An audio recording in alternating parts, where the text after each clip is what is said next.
I am going to mix this instrumental piece from scratch only using stock plugins, and that is going to tell you what really is important in mixing, whether you need expensive plugins or whether you're going to treat it by listening and trusting your ears. Let's get into it. So as we're starting this, one main thing is that a lot of artists talk to me saying they don't have this expensive plugin or they don't have this equipment, and because of that their song is not sounding good. But today we're going to see if you need expensive plugins and equipments to make a song sound decent. So this is the song we're going to talk about.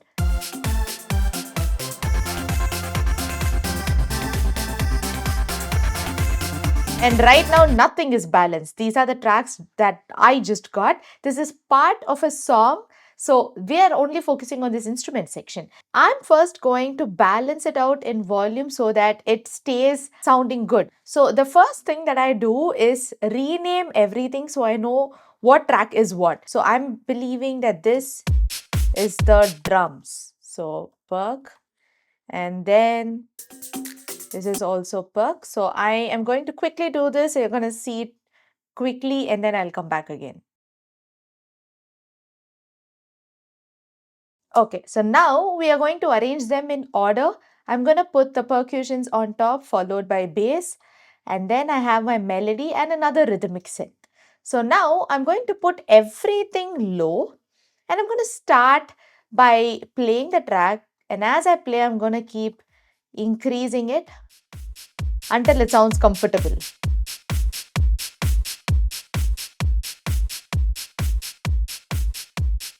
Yes. Now the next one.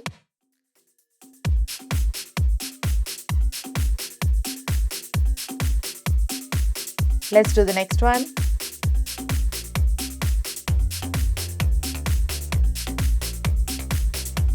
Next one.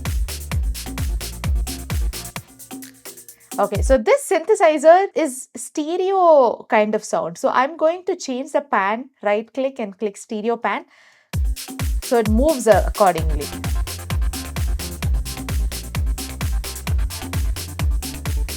And then this is my melody. Once again, it's stereo.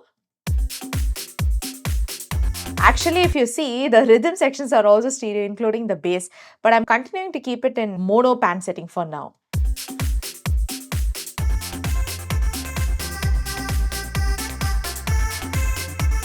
And then finally, the rhythmic pan section.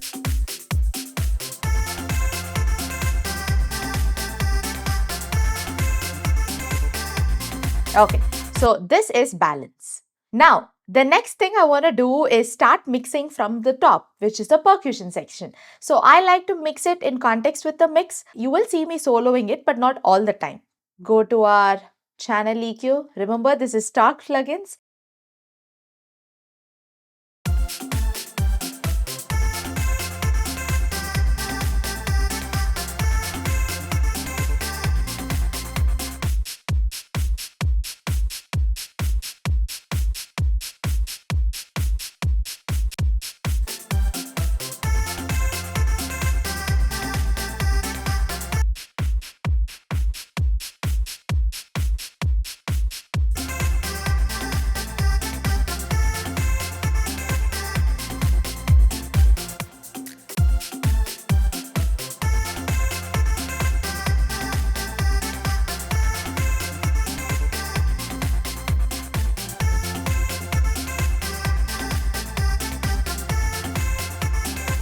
Okay, so I have removed some of the lows in the drum. Actually, I can go behind as well.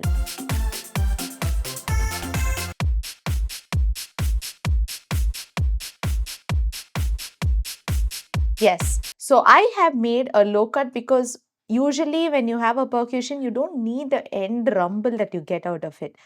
So I've cut that. I've also brought down the highs on this particular percussion because it doesn't need the highs. I have another track that has that, so I will increase it on that. So I'm like adding things and subtracting things between different tracks. I've also increased this part.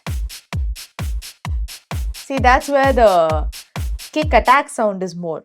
I brought down some of the 50 hertz because I want the bass also to be heard well when it comes in. So this is without EQ and with. Now let's add a compressor. The compressor setting, I like the classic VCA setting for drums. It usually provides a nice tightness to the drum kit, but not this much.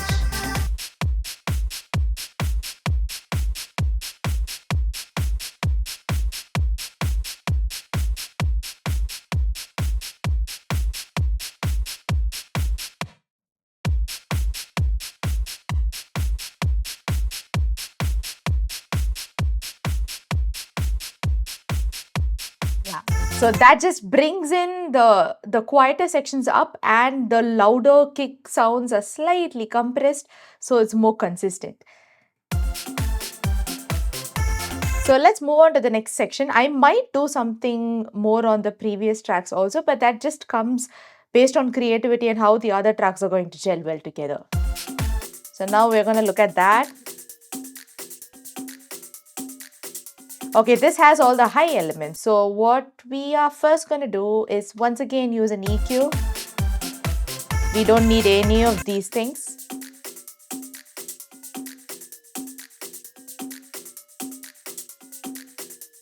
But this time I'm going to push this part slightly. Now this is going to go down a bit, because I'm trying to remove the mids, because there is a synthesizer that's going to come up as well. So I'm just providing some space. And one more idea that I have is, because this percussion is only highs, I'm going to push it more behind, more towards the left and right rather than the center. So in order to do that, under imaging, you have stereo spread. This is a fantastic plugin that can push it behind. So watch this, without and with. Instantly sounds like it's more behind than in the center. So in context, I'm also going to make the stereo pan. There is another trick also to make it sound wider instead of the stereo width, and I'm going to try that method too. So sample delay, choose the millisecond. Now I'm going to give a delay on the right side alone. I like this better because watch this. This is without and with. It does sound stereo and wider, right? So I like that.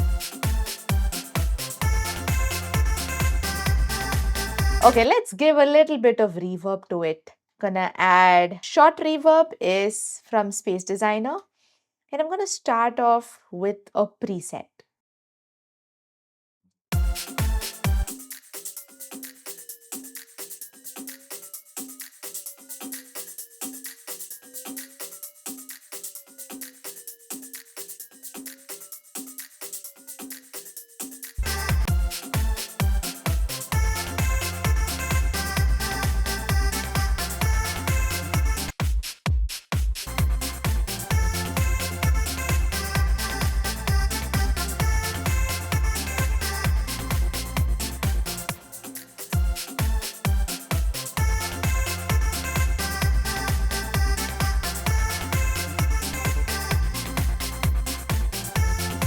Okay, so percussions are done. Let's move over to the bass.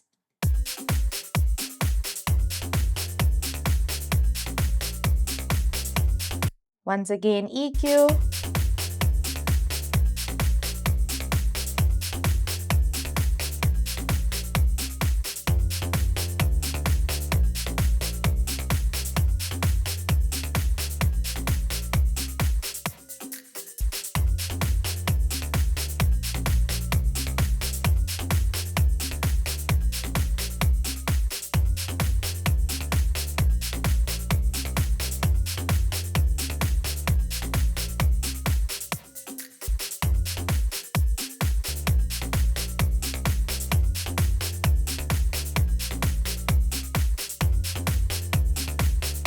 Yes, so on EQ, I'm just making changes so that it doesn't interfere with the kick, and also it doesn't contribute to the external highs that my other track has. So that's why I made that change.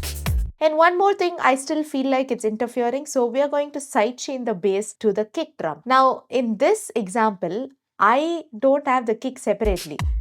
I have it along with the snare. But that's fine. I just want to bring it down when the kick and snare both come together. So let's just see how it's going to sound like. So in order to do that, you're going to put a compressor on the bass, and on the top right where you see sidechain, select that. Let me just rename this because these both are named as percussions. This is percussion 1. Now I'm going to select this internal in audio, and there I go, have it, percussion 1. Now the compressor is going to be turned on only when the kick is playing. The rest of the time it will just stay the same. And I'm not going to compress it this much. Also, if you see, the vibe of the song is more like groovy and EDM style, right? And I want the bass to reflect that, which means when I aggressively sidechain it, I'm going to get the pumping sound that is going to benefit the genre of the song as well. So I'll show you what I mean. So this is without sidechain. And with. So the bass just moves up and down, which is clearing space for the kick and also grooving with the song.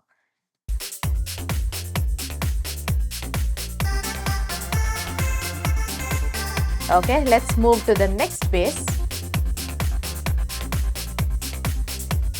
Okay, now I have fun ideas for this. First, let's make a bass mix for that. I'm gonna do that. Also, I don't need these bass sounds on it right now because I'm not going to keep it in the center. Slightly going to do a high cut. Yes, and now I am going to use a plugin called Tremolo, which will keep moving it left and right, and it will not stay in the center. This is with fast tremolo, but let's put slow panning. See, it keeps moving.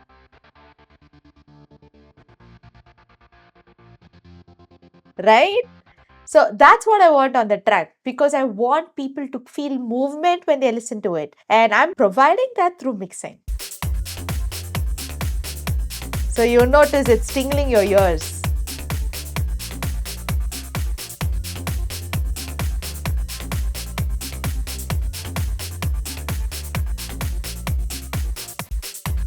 Now let's move to the melody.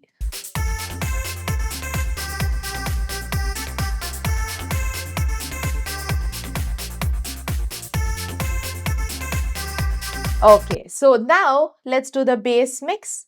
Again an EQ where I don't need any of those low end. Let's cut that out.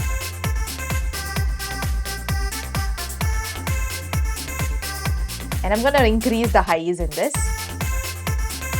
And the main melody is here.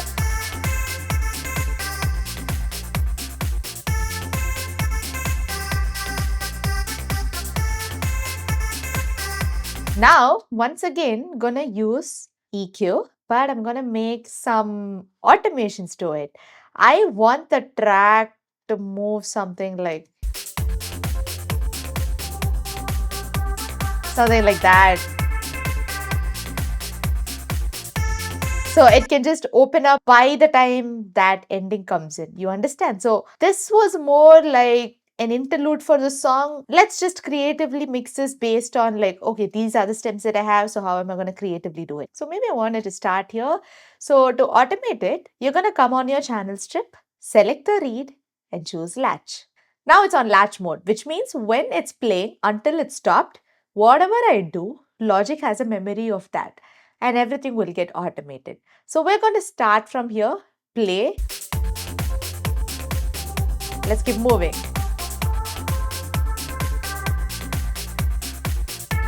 Don't worry if it's not uniform, we will fix it later on.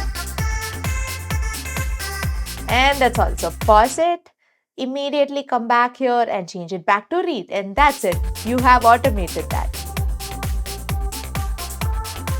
but it's not uniform. So let's click A to open the automation window, select volume, and these are basically the automations that you've done. Now Q factor basically involves the gain increase that I've accidentally done. I didn't want to increase the gain. I just wanted to move the frequency around, which means I don't need this that I accidentally made. So I'm going to just click drag to highlight all the points and select delete. Now I'm going to once again select that.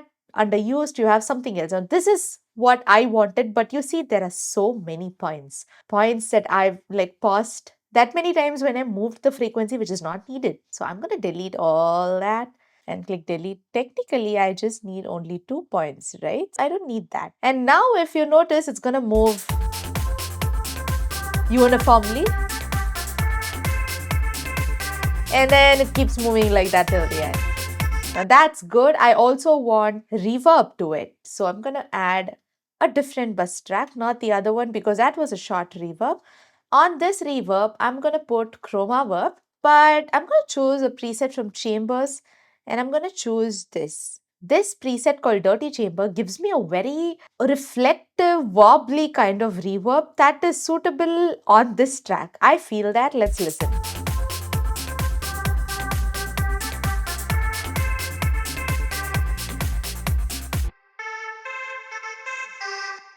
So this is without the reverb and with.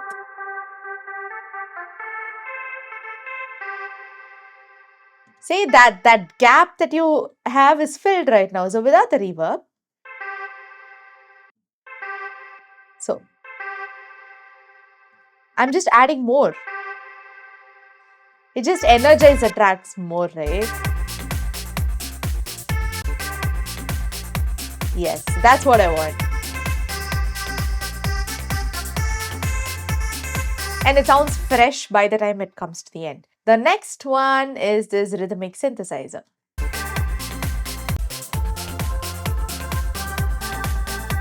And I'm going to do the same thing I did for the other bass. This one. I'm going to do the same thing here. So put an EQ.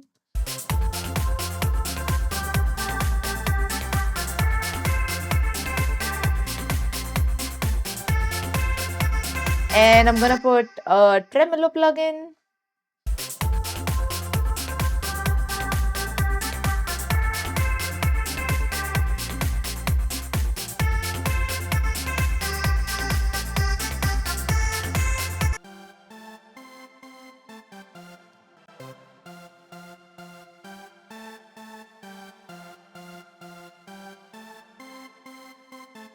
Okay, I'm giving a much more slower movement on this so that it is sounding more like it's moving more and not sudden.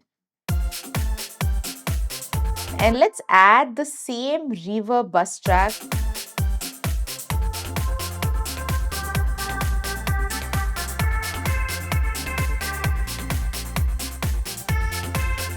With more volume.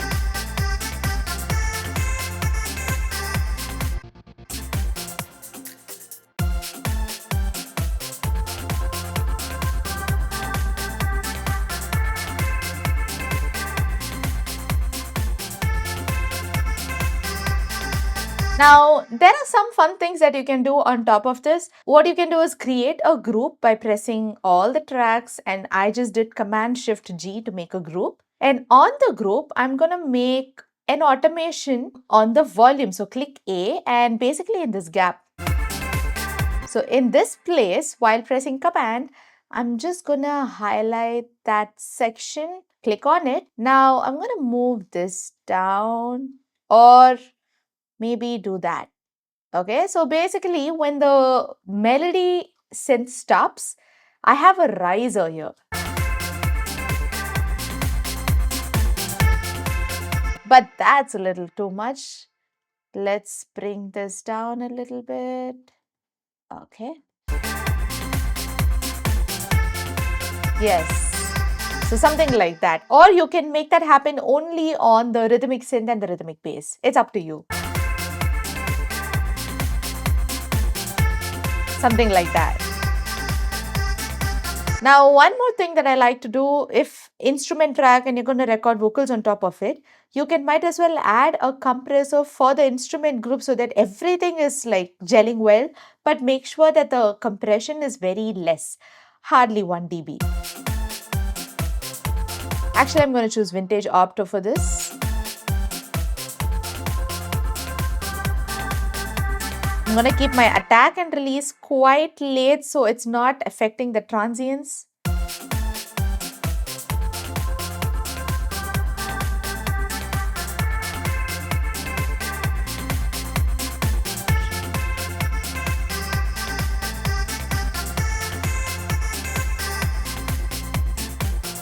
Okay.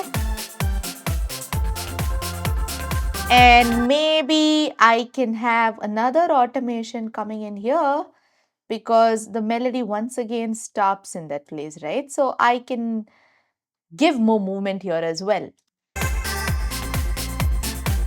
Yeah, but a little sooner maybe. So something like that. Yeah. All right. So this is what we have right after mix.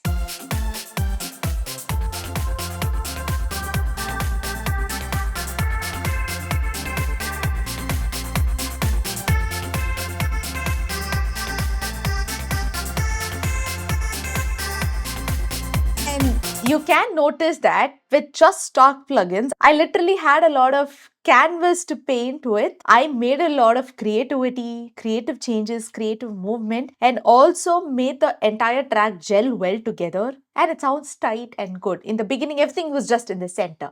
So this is to show you that you don't need expensive plugins or expensive gears to start your music journey. Even if you have the basic preset or the basic plugins that your DAW just comes with, that is good enough to make a really good mix. So if you like this video and you want me to be your mix engineer, don't forget to email me through the email that you see on the screen. I'm Florina Jain, otherwise known as Flow of Music. Comment what you liked about this video. Subscribe to my channel to see more videos like this, and I'll see you guys in another one.